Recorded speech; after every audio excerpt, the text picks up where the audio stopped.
On continue le chapitre 19, tout d'abord en voyant les liens qu'on peut faire à ce stade-là du cours entre la dérivation et la monotonie. Donc je rappelle une proposition bien connue. On prend f, une fonction dérivable sur l'intervalle i. Si la fonction est croissante, alors la dérivée est positive. Si la fonction est décroissante, alors la dérivée est négative. Et si la fonction est constante, alors la dérivée est nulle sur tout l'intervalle i. Pour démontrer cela, on va démontrer le premier point. Je suppose que la fonction est croissante sur l'intervalle i. Et la première remarque, c'est que si je prends un réel h non nul, la quantité f de x plus h moins f de x est du signe de h. Pour le prouver, je peux regarder les deux cas possibles. Premier cas, si h est positive. Si h est positive, évidemment, x plus h est plus grand que x. Par croissance de la fonction, j'aurai bien f de x plus h qui sera plus grand que f de x. Donc cette différence sera bien positive, c'est-à-dire du même signe que h. Si au contraire h est négative, x plus h sera plus petit que x. Du coup, comme la fonction est croissante, c'est bien f de x qui sera plus grand que f de x plus h, donc cette quantité sera négative, c'est-à-dire bien du même signe que h. Donc je vous ai bien prouvé que cette quantité, cette différence, est positive quand h est positive, négative quand h est négative, autrement dit du même signe de h. Du coup, quand je fais le quotient, j'obtiens deux nombres de même signe. Du coup, le quotient est positif. Maintenant, j'ai plus qu'à faire tendre h vers 0 dans cette inégalité. Là, j'ai le taux d'accroissement. La fonction est dérivable, donc quand h tend vers 0, le taux d'accroissement, par définition, tend vers f' de x. Et j'ai plus qu'à appliquer le théorème de passage à la limite dans des inégalités. J'obtiens donc f' de x positif. Maintenant, si la fonction est décroissante, je suis en train de démontrer le second point. Si la fonction est décroissante, c'est très simple, puisque je peux appliquer le premier point à la fonction moins f, qui, elle, est croissante. On en déduit que la dérivée de la fonction moins f, c'est-à-dire moins f', est positive. En multipliant par moins 1, j'obtiens bien que f' est négative. Le troisième point, la démonstration est évidente, puisque là, si la fonction est constante, elle est du coup à la fois croissante et décroissante, du coup sa dérivée sera à la fois positive et négative, donc sa dérivée sera bien constante égale à 0. Une remarque importante, c'est qu'à ce stade-là du cours, on ne peut pas démontrer d'autres résultats concernant le lien entre monotonie et signe de la dérivée. Donc pourquoi je parle d'autres résultats ? Je fais référence notamment aux réciproques de ces trois assertions. Les réciproques sont pourtant vrais, hein, c'est quand on est sur intervalle. Si la dérivée est positive, alors la fonction est croissante, et ainsi de suite. Et c'est d'ailleurs un résultat qu'on utilise depuis longtemps, mais à ce stade-là du cours, on ne peut pas encore démontrer ces implications, c'est-à-dire les réciproques de la proposition 6. Du coup, on a besoin d'avancer un petit peu dans le chapitre sur la dérivation. D'abord, j'énonce une définition. Définition 3, si f est une fonction définie sur intervalle i, on appelle point critique un élément a en lequel la fonction est dérivable et en plus de dérivée nulle. Donc c'est bien clair, dire que a est un point critique, ça veut juste dire f dérivable en a, et en plus f' de a égale à 0. Théorème 2, c'est un théorème qui nous donne une condition suffisante d'existence d'un point critique. Donc je prends f, une fonction définie sur intervalle i, j'ai trois hypothèses. La première, c'est que a est un point intérieur de i. Point intérieur, ça veut juste dire que ce n'est pas une borne de l'intervalle. Deuxième point, je suppose que la fonction admet un extrémum local en ce point. Et troisième condition, je demande à ce que la fonction soit dérivable en ce point. Donc sous ces trois hypothèses, j'obtiens que la dérivée s'annule.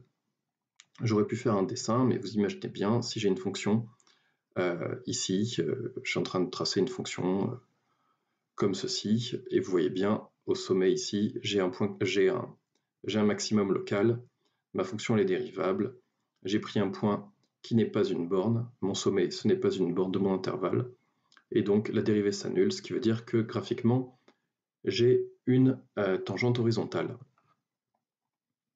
Donc on verra des dessins pour illustrer ça plus tard. Pour l'instant, je démontre le théorème. Donc je suppose qu'en A, ma fonction admet un extrémum local. Bon, quitte à multiplier la fonction par moins 1, je peux supposer que c'est un maximum. vous êtes bien d'accord que si la fonction présentait en ce point un minimum, en la multipliant par moins 1, ça deviendrait un maximum pour la fonction moins f. Bon, je vous rappelle la définition d'un maximum local. Maximum local, ça veut dire que sur tout un intervalle de la forme a-h, a plus h, f de x est toujours plus petit que f de a. Ça, c'est bien la notion de maximum local, en opposition à un maximum global, où ça ne serait pas juste sur l'intervalle a-h, a plus h que cette inégalité est vraie. Si c'était un maximum global, cette inégalité serait vraie sur tout l'intervalle i. Ensuite, ici, l'air de rien, j'ai utilisé le fait que a n'était pas une borne de i, puisque vous voyez que je suis en train de calculer f de x pour tout x dans l'intervalle a-h, a plus h.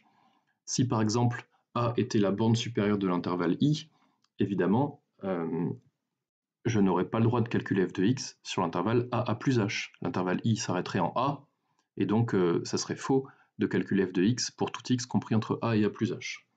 Donc là, j'ai bien utilisé d'une part le fait que f était un maximum local, mais j'ai aussi utilisé le fait que a n'est pas une borne de l'intervalle. On va découper le raisonnement en deux étapes en prenant les x qui sont à droite de A et les x qui sont à gauche de A.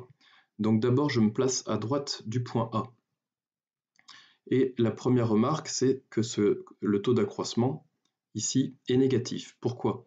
Le numérateur f de x moins f de a, vous êtes bien d'accord qu'il est toujours négatif, c'est écrit là, puisque je suis bien dans l'intervalle a moins h, a plus h ici, donc le numérateur est bien négatif. Et par contre, x moins a, il est positif. Du coup, le quotient, en haut, c'est négatif, en bas, c'est positif, donc le quotient est négatif. Maintenant, je veux passer à la limite quand x tend vers a, plus précisément quand x tend vers a+, puisque j'ai la condition x strictement plus grand que a. Et j'obtiens quoi? J'obtiens que, encore une fois, par passage à la limite dans une inégalité, j'obtiens que la limite du taux d'accroissement est négatif, c'est la limite à droite, ce qui correspond donc à la dérivée à droite de f en a. Je fais de même à gauche, où cette fois, encore une fois, le numérateur est toujours négatif, par contre le quotient, évidemment, le dénominateur, pardon, donc en haut c'est toujours négatif, et en bas, cette fois ça devient négatif, x moins a est négatif, du coup le quotient négatif divisé par un négatif, c'est positif. Par passage à la limite, j'obtiens que la limite est positive, c'est-à-dire que la dérivée à gauche est positive. Or, la fonction f est dérivable. Quand on a une fonction dérivable, la dérivée à droite est égale à la dérivée à gauche et tout simplement égale à la dérivée. Donc sur ces trois nombres, l'un est négatif, l'autre est positif, donc ils sont évidemment tous nuls. f' de a égale 0. On termine cette vidéo par la remarque suivante. La réciproque de cette proposition est fausse. En effet, la fonction x donne x cube, elle a bien une dérivée nulle en 0. La dérivée, c'est 3x carré. Quand je l'évalue en 0, j'obtiens 3 fois 0 carré, ça fait 0. Pourtant, il n'y a pas en ce point d'extrémum, ni local ni global. Et quand je dis en 0, il n'y a pas d'extrémum, il y a même ailleurs, de toute façon, il n'y a pas d'extrémum, puisque la fonction cube est strictement croissante sur R, elle n'admet évidemment aucun extrémum. Deuxième point, faites attention, si la fonction n'est pas dérivable, elle peut malgré tout admettre un extrémum local, mais ne pas être dérivable, et du coup, le point A ne sera pas un point critique, la dérivée ne sera pas nulle, puisque la dérivée n'existera même pas. C'est le cas de la fonction valeur absolue en 0, vous êtes bien d'accord, la fonction valeur absolue en 0, elle admet bien un minimum local, qui est d'ailleurs même global, et pourtant ce n'est pas un point critique, la fonction, on l'a dit quelques pages auparavant, que la fonction valeur absolue n'est pas dérivable en 0. Et je termine en appuyant le fait qu'il est important que le point A ne soit pas une borne de i, puisque vous pouvez prendre n'importe quelle fonction qui soit strictement croissante, par exemple la fonction x donne x, elle est sur l'intervalle 0,1, elle présente, comme elle est strictement croissante, elle admet, enfin simplement croissante d'ailleurs suffirait, comme la fonction est croissante, elle admet bien en 0 un minimum global, donc un minimum local, elle admet bien en 1 un maximum global, donc un maximum local. Pourtant, la dérivée ne s'annule pas en ces points.